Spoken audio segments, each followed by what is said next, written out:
स्वागत है आपका स्टडी लैब्स पर। तो हमने कल देखा था कि वाइब्रेशन होता है ट्यूनिंग फॉर्क के अंदर। ये हमारे पास ट्यूनिंग फॉर्क्स हैं अलग अलग साइज की। इसका अफेक्ट देखते हैं कि कैसे ये वाइब्रेट हो रहा है, इसको हम देख सकते हैं। तो इसके लिए बड़ा सिंपल सा सेटअप लगाया है कि इधर मैंने लकड़ी के दो गुटके में कील लगा दी है जो हैंगर वाली होती है, और उस पर मैंने एक तार बांध दिया है। और उस तार के ऊपर आपको यहाँ पर दिख रहा होगा कि एक छोटा सा कागज का मैंने एक टुकड़ा लगाया हुआ है काट के। अभी ये ट्यूनिंग फॉर्क वाइब्रेट करेगी तो हम इस कागज के टुकड़े पे और इस तार पे तो नहीं देख पाएंगे, लेकिन इस कागज के टुकड़े पे इसका इफेक्ट देखते हैं।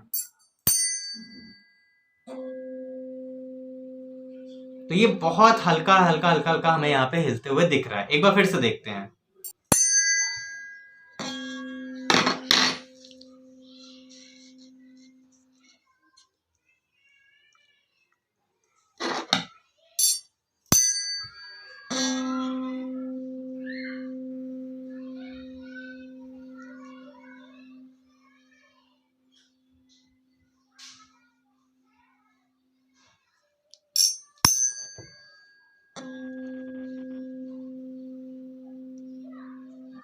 तो इस तरीके से आप इस कागज और इस तार के सेटअप के साथ ट्यूनिंग फॉर्क वाइब्रेट कर रहा है उसको बड़े आसानी से दिखा सकते हैं।